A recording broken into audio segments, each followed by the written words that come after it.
हमारे घर के बुजुर्गों को गोलियां मार देते हैं और उसके बाद भी हमसे कहते हैं कि सहनशील बने रहो, सहनशील बने रहो। और तब तक बने रहना सहनशील जब तक आखिरी हिंदू न मर जाए। बने रहो सहनशील, बनो सहनशील, तब तक बने रहना जब तक आखिरी हिंदू मर न जाए। इस घटना ने हृदय को झंझोर दिया है। इस घटना ने मन को तोड़ दिया है। इस घटना ने पुनः विचार करने पर हम सबको छोड़ दिया। उसने यहां घुस के मारा तो अपने को भी पाकिस्तान में घुस के उनको मारना चाहिए, नालायकों को। जहां के थे वहां घुस के मारना चाहिए। आज हम बहुत व्यथित हैं, हमको पता नहीं चल रहा है हम आज कथा कहां से प्रारंभ करें। कल जो पहलगांव में बड़ी भयानक घटना घटी है, ये घटना पूरे विश्व को झकझोरने वाली घटना है। सिर्फ हिंदुओं का ही वध नहीं हुआ है, उसमें पूरी मानवता को नंगा करके गोली मार दी गई, पूरी मानवता को। विश्व पटल इस पर मौन रहेगा। रीजन मरने वाला हिंदू है, और जब हिंदू मरता है, चाहे बंगाल में मरे, कश्मीर में मरे, बांग्लादेश में मरे, कहीं भी मरे, हिंदू के मरने का दुख किसी को भी नहीं होता। थोड़ा बहुत हिंदू बातें करते हैं आपस में और फिर भूल जाते हैं। बात चली जाएगी, पुरानी हो जाएगी, 2 दिन बाद सब भूल जाएंगे। और इसलिए भी दुख नहीं है क्योंकि हम लोगों को लगता है हमारे परिवार में से तो कोई नहीं था। लेकिन हरियाणा के लोग इस बात को नहीं कह पाएंगे क्योंकि उसमें करनाल का एक युवा था जिसकी शादी 18 अप्रैल को हुई थी। और आज क्या अप्रैल है?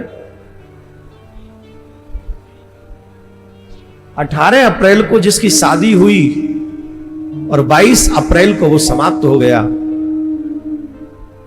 यहां मुझे बता रहे थे कि यहां कुछ लोग उसकी शादी में गए थे और उस बच्ची पे क्या बीत रही हो।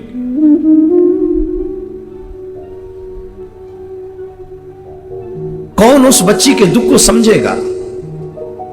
उसके मां बाप के ऊपर क्या बीत रही होगी, उसके पूरे परिवार के ऊपर क्या बीत रही होगी। ऐसे ही 28 लोग मारे गए वहां। मुझे शर्म आती है उन लोगों के ऊपर जो कहते हैं आतंकवाद का कोई धर्म नहीं होता। मैं मान भी लूं कि आतंकवाद का कोई धर्म नहीं होता, पर सारे आतंकवादी एक ही धर्म से क्यों आते हैं? और वो आतंकवादी धर्म पूछ के, हिंदू समझ के फिर गोली क्यों चलाते हैं? क्या है ऐसा?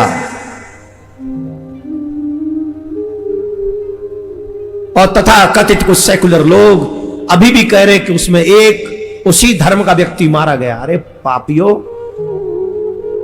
किसी से मत डरो, कम से कम भगवान से तो डरो। किसी और को जवाब नहीं देना, भगवान को तो जवाब देना है। 27 मर गए, धर्म पूछ के मारे गए। जिसका पति मरा, उस बच्ची ने इस बात को बताया कि पूछा गया तुम कौन हो, कलावा देख के मारा गया, कपड़े उतार के देख के रीचेक करके मारा गया, और उसके बाद भी कहते हो एक मारा गया। अरे यहां दिल है कि नहीं? मानवता बची है कि नहीं? जमीर मर गया है क्या? इस इतनी बड़ी घटना पर अभी भी हम राजनीतिक रोटियां सेक रहे हैं? नहीं, अब बुद्ध की नहीं, अब युद्ध की आवश्यकता है। और ऐसे लोगों को मुंह तोड़ जवाब देने की आवश्यकता है जो अपने आप को पावरफुल समझते हैं। और मैं एक और बात बताए दे रहा हूं आप सभी को, सारे काम सरकार नहीं करेगी, हर काम पुलिस वाले नहीं करेंगे, हर काम हमारे ऊपर बैठे अधिकारी नहीं करेंगे, कुछ काम हमको भी करना चाहिए। अगर तुम थोड़ी भी मानवता बची हो तुम में, अगर तुम में थोड़ी भी हिंदुओं के प्रति निष्ठा बची हो, तो आज अपने इस धर्माचार्य की बात को मानो। कुछ नहीं कर सकते हो ना, तो एक काम अभी से करना शुरू करो, उनका आर्थिक बहिष्कार करना आज से प्रारंभ कर दीजिए, आज से, अभी से।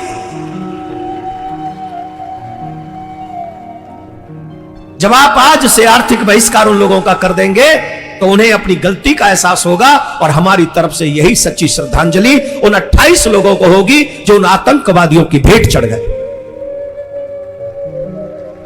और तुम अगर ऐसा भी नहीं कर सकते हो ना, तो कोई बात नहीं, आज उनकी बारी है डरना, जब कल हमारी बारी होगी, क्योंकि इनका स्वभाव तो यही है।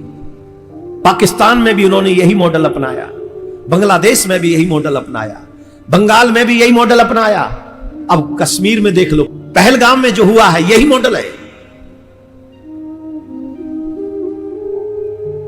वो हमें मिटा रहे हैं, वो चुन चुन के मिटा रहे हैं, नाम पूछ पूछ के मिटा रहे हैं, धर्म पूछ पूछ के मिटा रहे हैं, और हम लोग भाईचारा निभा रहे हैं, भाईचारा निभा रहे हैं। 28 लोग भाईचारे की बलि चढ़ गए। फिर से ये भाईचारा तभी तक निभाया जाएगा जब तक ये वहीं निभाया जाएगा जहां वो कम है और हम ज्यादा, और जैसे ही उनकी संख्या बढ़ेगी, जहां उनकी संख्या होगी, हम रहेंगे भाई और हम ही बन जाएंगे चारा। आज मन बहुत अशांत है, अब कुछ बोलने का मन नहीं कर रहा। क्या बोलें, कितना बोलें, किसको समझाएं? अरे कोई सो रहा हो तो उसे जगा दें, पर जो सोने का नाटक कर रहा हो उसे कौन जगाएगा? उसे भी जगाया जा सकता है जिसको जमीर का ज्ञान ना हो, लेकिन जिन्होंने अपना जमीर मार ही लिया हो उन्हें कौन जगाएगा? मुझे तो हर सनातनी अपना लगता है, किसी एक को भी चोट पहुंचती है तो डायरेक्ट चोट यहां लगती है। मन करता है दहाड़ मार मार के रोऊं, उस व्यवस्था पर रहूं जिस व्यवस्था ने उस समय भी हमारे साथ अन्याय किया था और आज भी हमारे साथ लगातार अन्याय कर रही है। वही व्यवस्था, झूठा पर्दा डाल दिया गया भाईचारे का, भाईचारे का, भाईचारे का। हमारी बहन बेटियों के 36 टुकड़े हो जाते हैं, हमारे मंदिर सरकार अपने अंडर में कर लेती है, हमारे मंदिरों में कोई भी आके काम करने लग जाता है, हमारी पूजा परिस्थिति को नष्ट कर देते हैं, हमारी बहन बेटियों को उठा ले जाते हैं, घर में से जबरदस्ती खींच ले जाते हैं, घरों में आग लगा देते हैं, हमारे घर के बुजुर्गों को गोलियां मार देते हैं, और उसके बाद भी हमसे कहते हैं कि सहनशील बने रहो, सहनशील बने रहो। और तब तक बने रहना सहनशील जब तक आखिरी हिंदू न मर जाए। बने रहो सहनशील, बनो सहनशील, तब तक बने रहना जब तक आखिरी हिंदू मर न जाए। और जब सब मर जाएंगे या धर्म परिवर्तन कर लेंगे, तब तो फिर बोलने की जरूरत ही नहीं रहेगी किसी को।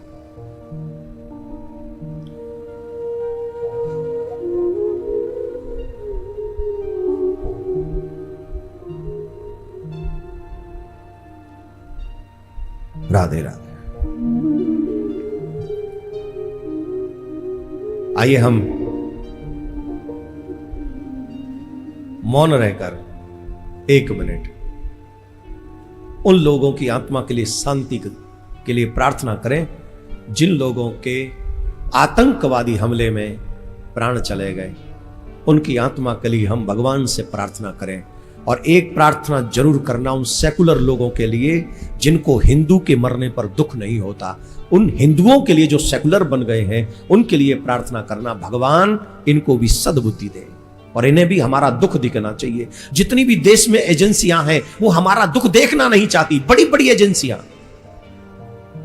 कसाब को न्याय देने वाले लोग कृष्ण पर मौन हो जाते हैं। अब देखते हैं क्या सजा मिलेगी इन लोगों को और क्या बोला जाएगा इन देश की बड़ी बड़ी एजेंसियों के माध्यम से। मेरे मन में दुख है, इसलिए अभी कुछ बोल दूंगा भावावेश में तो, लेकिन आइए हम शांति 1 मिनट के मौन रखकर उनके लिए प्रार्थना करें जिनकी मृत्यु उन आतंकवादी हमले में हुई। ओम शांति ही।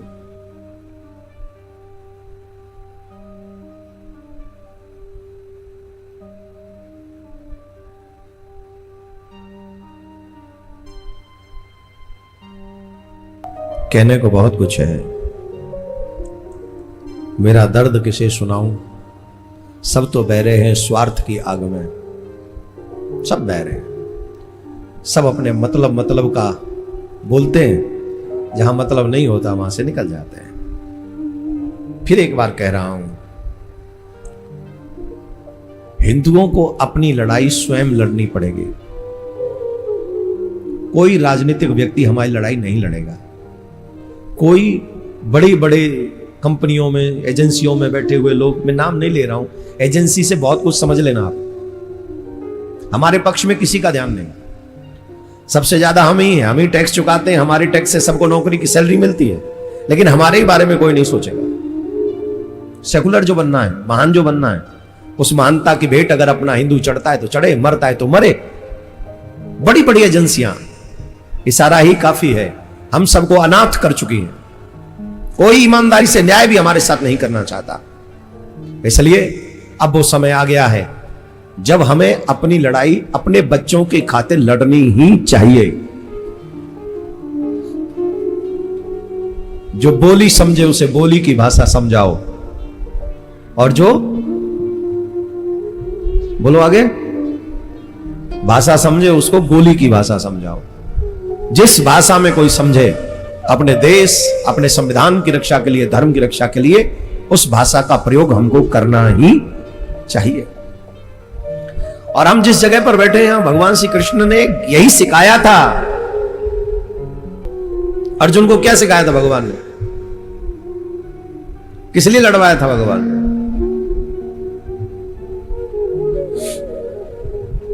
ये बात हमको भी बहुत जल्दी समझनी पड़ेगी, सीख लेनी चाहिए। जितना जल्दी समझ लोगे उतना ही अच्छा होगा। हिंदुस्तान में ही हिंदू होना अगर घातक हो जाए, इससे बड़ा कोई दुर्भाग्य नहीं होगा। पहलगांव में जो घटना हुई, इस सदी की सबसे निंदनीय घटना है। उन्होंने ना ये पूछा कि आप किस जाति के हो, ब्राह्मण हो, क्षत्रिय हो, वैश्य हो या सेवक हो। उन्होंने ना एससी पूछा, ना एसटी पूछा, ना ओबीसी पूछा, ना सवर्ण पूछा। उन्होंने ना ये पूछा कि तुम तमिल बोलते हो या मराठी बोलते हो या गुजराती बोलते हो या पंजाबी बोलते हो। उन्होंने सिर्फ ये पूछा क्या तुम हिंदू हो, और गोली मार दी। इससे बड़ा दुर्भाग्य इस देश का कभी नहीं हो सकता है। हिंदुओं के लिए सबसे बड़ी चुनौती यह हो गई कि अब तुम हिंदुस्तान में हिंदू होने पर खतरे में, और वहां जहां तुम 80% हो। क्यों? क्योंकि हमें लगता कि हम लोग बटे, इसलिए हालों में पड़े। पहलगाम की वो 26 जिंदगियां, किसी का भाई गया, किसी का पिता गया, बच्चे बिलखते हुए, किसी का संसार बचने के पहले उजड़ गया। क्या बीत रही होगी। बालाजी के चरणों में प्रार्थना, सन्यासी बाबा के चरणों में प्रार्थना, पूरे परिवार को बल मिले, बालाजी की कृपा मिले। पूरा परिवार टूट चुका होगा, लेकिन हिंदुओं के लिए इस घटना ने बड़ी चिंता जाहिर कर दी। आखिर अब नहीं हम जागेंगे तो कब जागेंगे? कौन कहता है आतंक का कोई मजहब नहीं होता? जरा देख लो पहलगाम की घटना को। इस घटना ने हृदय को झंझोर दिया है। इस घटना ने मन को तोड़ दिया है। इस घटना ने पुनः विचार करने पर हम सबको छोड़ दिया है। वैसे ईंट का जवाब तो पत्थर से देना चाहिए। पाकिस्तान सुधर नहीं सकता है, ये तो तय है। हम यही अंत में कहेंगे हिंदुओं से, अब नहीं जागे तो कभी नहीं जागे। इसलिए हम सबको एकजुट होकर के अपनी शक्ति बल को बढ़ाना पड़ेगा। शस्त्र और शास्त्र दोनों का संवर्धन, दोनों का संरक्षण करना पड़ेगा। हिंदुओं जागो। ओम शांति शांति शांति। पति पत्नी गए थे, नया विवाह था, पति को मार दिया, पत्नी वहीं रो रही है। 26 लोगों को आतंकवादियों ने मार दिया, निहत्थे लोगों को, जिनका कोई कसूर नहीं था। और सुनो, मारने के पहले पूछा कि तुम्हारा धर्म क्या है। मुसलमान हो तो नहीं मारा, पर हिंदू है तो मार दिया। हिंदू देखो दया का भाव रखता है, पर मुसलमानों के भीतर तनिक भी दया नहीं है, तनिक भी करुणा नहीं है। जाति धर्म पूछ पूछ के मार दिया। इसलिए कहता हूं कि दया, मैं पहले भी कह चुका हूं कि इतनी दया ना करो कि बहन बेटियों को मरना पड़े। इसलिए कहता हूं कि अपनी बेटियों को झांसी की रानी बनाओ, अपने बच्चों को आप फौलादी बनाओ, हर परिस्थिति में लड़ना जाने। लड़ना पड़ता है साहब, लड़ना जरूरी है। अर्जुन को भी लड़ना पड़ा। भगवान राम तो भगवान थे, पर भगवान को भी लड़ना पड़ा रावण से। बोलो हां। हनुमान जी को भी लड़ना पड़ा। बोलो हां। दुर्गा मैया को भी रक्त बीज से लड़ना पड़ा। फिर दुर्गा को लड़ना पड़ा, काली को लड़ना पड़ा, महाकाली को लड़ना पड़ा। फिर तुम्हारा काम बिना लड़े हो जाएगा। इसलिए लड़ना भी जरूरी है, राष्ट्र के लिए, देश के लिए। ऐसी निर्मम हत्या कर दी इन आतंकवादियों ने। सुनने में आया है कि पाकिस्तानी थे। आतंकवादियों को पनाह देने वाला कौन है, यह भी एक विचारणीय विषय है। हम तो कहते हैं कि देखो, ऐसी घटनाएं ना हो, इसके लिए बहुत आवश्यक है एक बड़ा निर्णय लेना कि जो पीओके है, जो पाकिस्तान ने हमारी कश्मीर को अपने कब्जे में ले रखा है, वहां की जनता बड़ी परेशान है।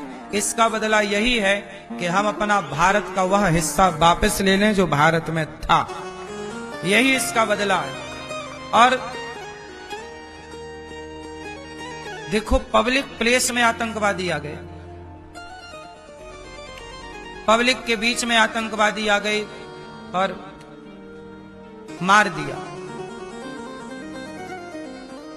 इसलिए कहता हूं कि भारतीयों, संभल जाओ, समझ जाओ। हिंदुओं के तो हिंदू भी सगे नहीं भय। कई बार पृथ्वीराज चौहान को धोखा दिया उनके अपनों ने। जयचंद कौन थे? हिंदू ही थे। तो हिंदुओं के सगे तो कई बार हिंदू नहीं हुए, तो हिंदुओं के सगे भला मुसलमान कैसे होंगे? इसलिए आपको चाहिए कि अब हिंदुओं को हिंदुओं के साथ खड़े हो जाना चाहिए और हिंदुओं को संगठित होकर के और संगठित रह करके अपने देश के काम आना चाहिए, देश की रक्षा करनी चाहिए। आतंकवादी लोग कहते ना, क्या अभी हिंदू लोग टीवियों पर बैठ के बोलेंगे, अरे आतंकवादी थे वो मुसलमान थोड़ी थे। अरे भाई, आतंकवादी मुसलमान ही क्यों होता है? क्योंकि उनके धर्म ग्रंथों में लिखा है, हम लोगों को वो काफिर कहते हैं। जो हिंदू नहीं है उनका सिर काट देना चाहिए, ऐसा उनके कुरान में लिखा है। तो उनका तो धर्म ग्रंथ सिर काटना ही सिखाता है, इसलिए वो तो दिन रात सिर ही काटते हैं। बकरे का सिर क्यों काटते हैं? प्रैक्टिस करते हैं किस तरह इंसानों का काटना है, बस मौका तो मिले उन्हें।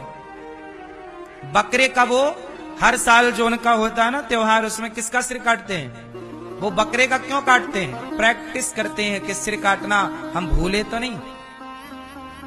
और तुम्हें कुछ नहीं आता।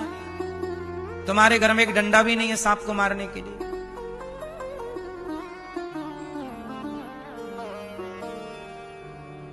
बंगाल से, बांग्लादेश से हिंदुओं को खदेड़ दिया गया, कश्मीर से खदेड़ दिया गया था कश्मीरी पंडितों को, उनकी बहन बेटियों के साथ दुराचार किया गया।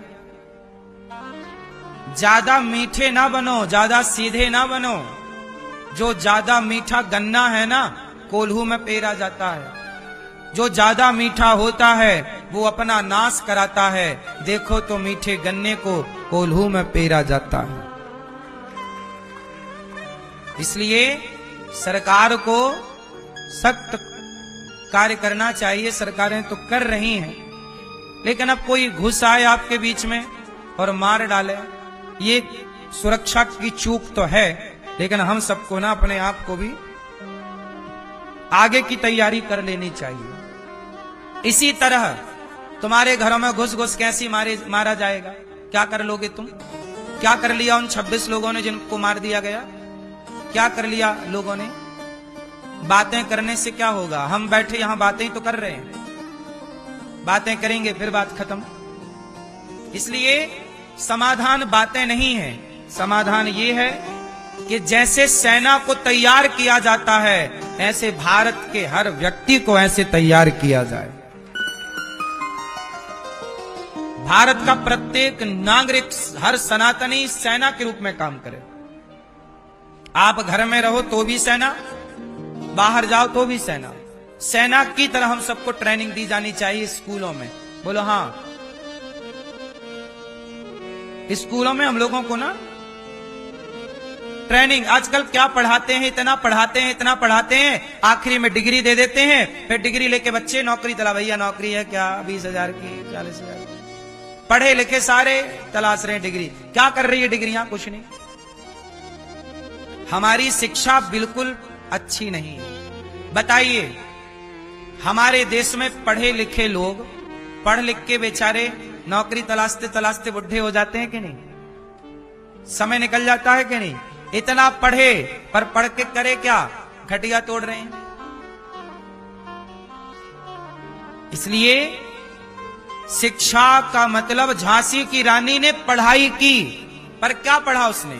तलवार चलाना। बताओ, तलवार चलाना भी। हमारे अर्जुन को गुरु द्रोणाचार्य ने क्या पढ़ाया? बोलो, गुरु द्रोणाचार्य ने अर्जुन को क्या पढ़ाया? जोर से, जोर से पढ़ाया ना? गांडीव चलाना, धनुर्विद्या पढ़ाई। तो धनुष चलाना भी, तलवार चलाना भी क्या है? पढ़ाई है। यही पढ़ाई है। अब तुम्हें आत्मरक्षा करनी तो आती नहीं है, तो क्या पढ़े लिखे हो? फिर डिग्रियां क्या दिखाओगे? आतंकवादियों को दिखाना फिर डिग्री अपनी, ये भैया देख लो पढ़े हैं, ना मारो।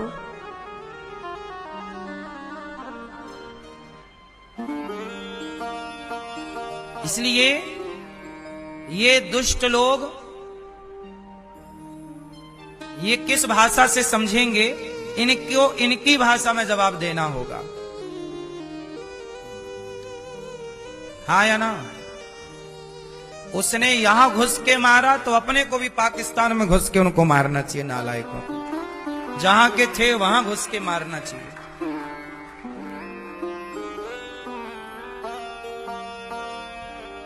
आतंकवाद तो जड़ से समाप्त हो। लेकिन इसके लिए ना मैं आपको फिर बार बार बोल रहा हूं कि बेटियों को, बेटों को सिखाओ। बोलो हाँ। 26 लोगों की निर्मम हत्या हुई। क्या गुनाह था बेचारों का? घूमने फिरने गए थे, बूढ़े थे, बच्चे थे, स्त्रियां थी, पुरुष थे। अपराध कुछ नहीं था उनका, घूमने गए थे। लेकिन बताओ, वहां से जब लाशें आई होंगी, जो नए दुल्हा दुल्हन घूमने गए, और जब किसी के घर में दुल्हा दुल्हन घूमने गए थे और वहां से दुल्हा की लाश आई या दुल्हन की लाश आई, तो क्या गुजर रही होगी उनके परिवार पर? यह बड़ा दुखद है।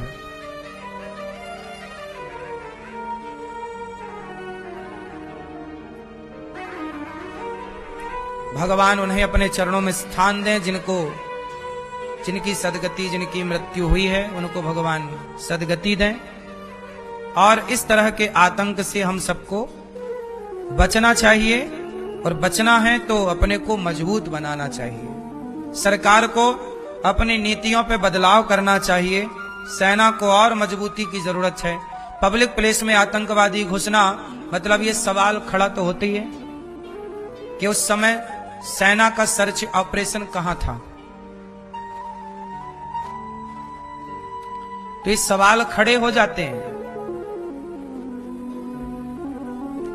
फिर भी हम सबको अपनी बेटी और बेटों को मजबूत बनाना चाहिए। परिस्थितियां कब कैसी खड़ी हो जाएं, भविष्य को किसी ने नहीं देखा।